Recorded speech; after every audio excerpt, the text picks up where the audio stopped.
This edition of the vlog will be for all the guitar players out there, and I have my friend James over from England. Hi. And he is a fantastic guitar player, so hopefully I can make him teach us a trick or two later in the video.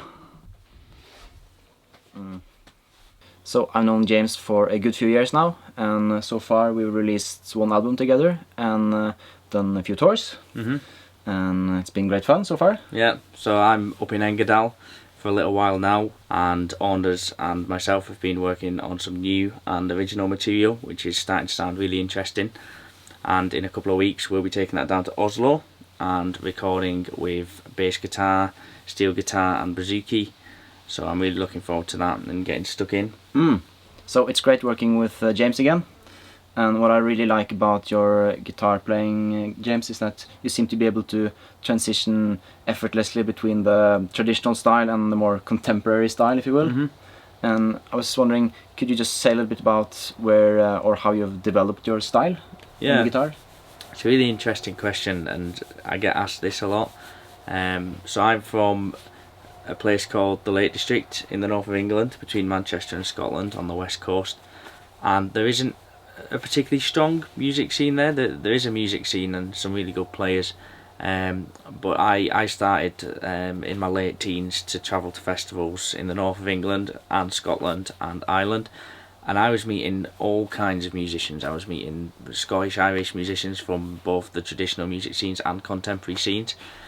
And the interesting thing about the guitar style, I would say, is that, I mean, maybe in Ireland there is a really kind of, in the traditional music scene, there is a very kind of understood approach to playing the guitar. But certainly in the UK, especially in the Scottish and English scene, it seems a bit more kind of, a bit more volatile in some ways, yeah. Right, so that's one thing I really like about playing the guitar, actually. You know, there's always new ideas coming in. You're always being inspired by other players. Yeah. And so I kind of, like you said, I kind of see myself on this line between traditional and contemporary. So it's nice to kind of have the freedom, I would say. Yeah. So I noticed that you play mostly in standard tuning, and many of the guitar players that I know in Ireland and other places seem to prefer open tunings like Dodgad and similar tunings. Could you say a little bit about why you prefer to play standard? So I guess it was something I just got really used to just from the start. You know, I started playing guitar in standard tuning, and I am inspired by open tunings as well. I can find it difficult sometimes to switch between tunings, because you know, it's just like the notes are in different places. It can be difficult, obviously. And I think both systems have advantages. You know, with the Dodgad kind of style, it's really nice to have these open ringing strings. It's a very full-bodied sound, which works really well for smaller groups, and also maybe like guitar fingerstyle and guitar arrangements. And then with the standard tuning, I guess you could argue you have a bit more versatility between keys, particularly. Yeah, you're not as dependent on moving the capo. Yeah, of course, yeah, and you also have different sounds for different keys, which is really interesting as well, for a bit of variation.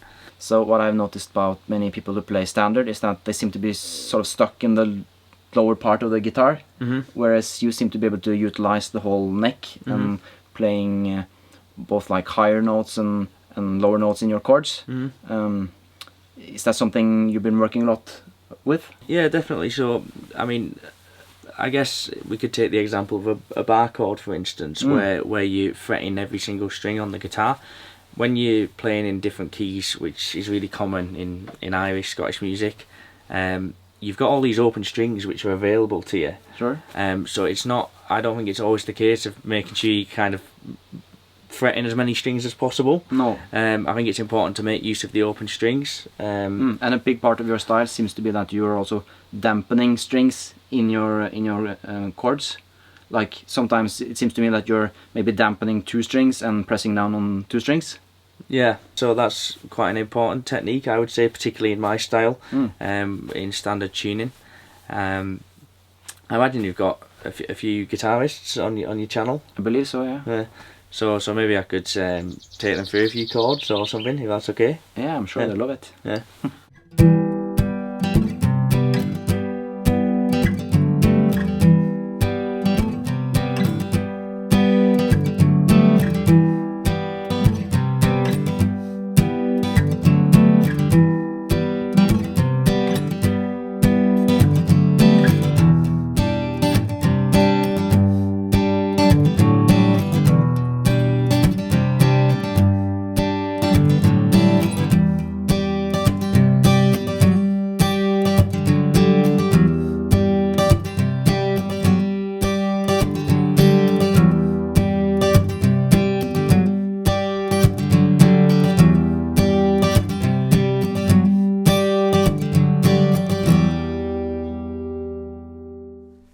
this is my guitar. It's a Martin HD 28 retrospective, built last year.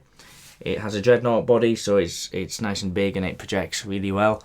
Today I've got it set up in standard tuning, and the chord progression you just heard me playing is one that a lot of guitarists will already be familiar with. Maybe the more familiar voicings would be down here. So you've got your E minor, C, G, and D. So what I was hoping to do with this video is kind of show you a really familiar chord progression but with different voicings. So it's a way of achieving different sounds. Not all of the alternative voicings I showed you in the clip just before are exactly the same chords. There might be a couple of added sevenths, or there could be some thirds taken away, but generally you get the same kind of feel with the chords. So I'm just going to quickly jump into them so you can see them very quickly. So the very first 4 chords that I was playing at the start.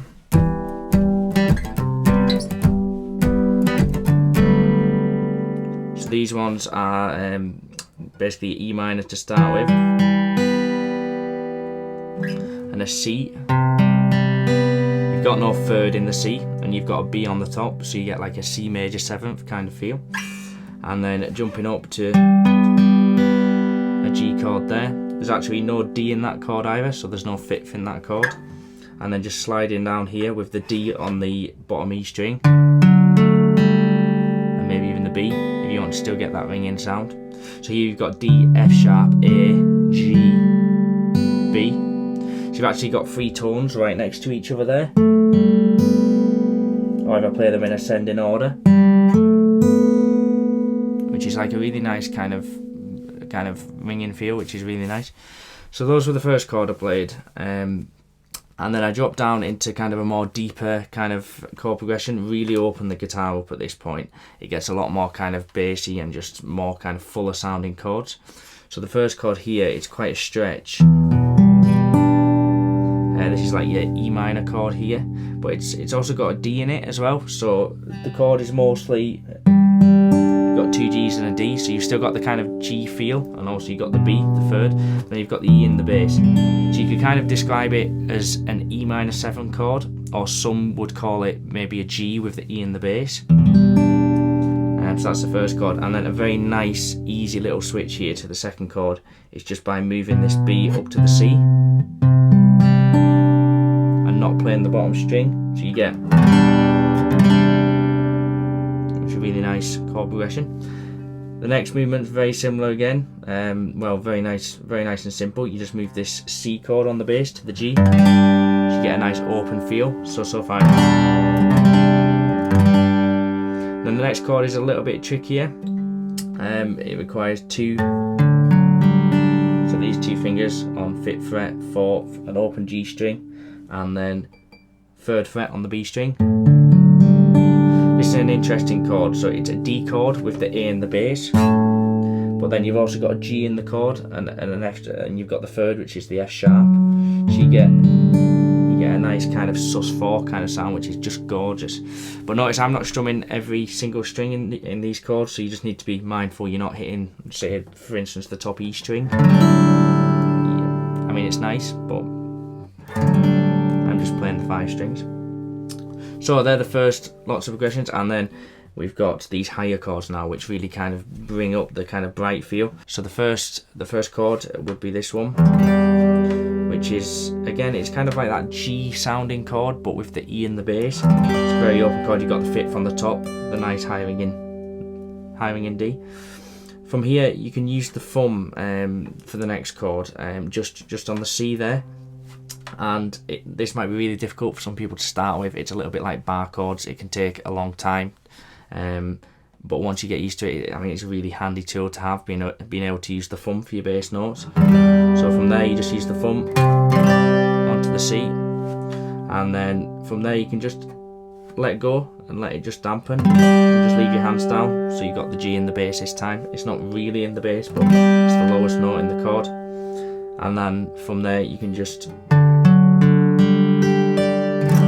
This is really nice. It's a bit similar to one of the chords I showed you earlier, where you've got the F sharp and the G ringing together. It's really nice having these like tones and semitones next to each other ringing out. Great, so that's a very quick guide into how to play these chords. There's lots of small technical details which I wish I had time to go into, but if you did enjoy this and you did get something from it, then please get in touch, and if you have any questions, do let me know. Thanks very much. Alright, so how you find Engerdal, James? I think it's really nice. Lots of nice walks to do and nice lakes. Quite a lot of mosquitoes. I do apologise if I keep squatting. Yeah, I'm more or less immune at this point. But it can be a bit quieter sometimes, and what I do miss the most from living in the city is to be able to go to jam sessions regularly, since that is a big part of the traditional music scene for me. Yeah, it's one of the things I enjoy most as well, just informal music making, and going to sessions in different cities, meeting new musicians. You asked me before about developing guitar style. That is the main way I learned how to play the guitar, was watching other people. Yeah, exactly. And sessions, it's like a free resource, so why not use it? You can learn so much. And it's great how you can just basically go to a new city and turn up to a traditional session and be able to play with people right away, if you know some tunes. Yeah, of course. It's really nice, especially as an accompanist. You can find that's a little bit of an easier process. You don't necessarily have to know the tunes. No. So you can kind of slot into many different sessions. It can be daunting a lot of the time. Sure. And it's kind of a complex social etiquette to the whole thing, isn't it? Of course, yeah. I mean, I can feel very uncomfortable turning up to a new session. But I don't think that should put people off. You just have to go along and be friendly, I guess. And just, a lot of people we see on online forums like The Session and other places like that talk about session etiquette and things like that, and people make lists of very specific rules of how people should behave at sessions. Yeah, you think some people get like turned off or scared by it? Yeah, I think people do, and I think generally you just need it's just about meeting up and having fun and playing music, basically. It's just generally just use your common sense, as long as you turn up and friendly to everyone and just try and get along with people, it'll be fine, And I find like if you're actually interested in learning more about the music, then you're at a great starting point. Oh, of course, yeah. Because that's why everyone is there, like because of their shared love of traditional music. Yeah, of course. And we even met in a session, didn't we? Yeah, so we met in a session in Oslo, if I remember rightly. Yeah, I believe so. Yeah. Yeah. And I remember, I remember you showing up, and there's always, whenever a new guitar player shows up to a session, there's always a bit of uncertainty. Will this be one of the chord bashing guys, or is it more of does he actually know what he's doing? The chord bashing guys. But as it turns out, he had his chops together, so yeah, hopefully I was on form that night. Yeah. But so Ons and I we've been working together for 3 years now, I think. And so obviously in these sessions you never know who you're going to meet. You can get involved in all kinds of different things, which is really nice. It's important to kind of spread your wings, keep your options open. I think that's really important.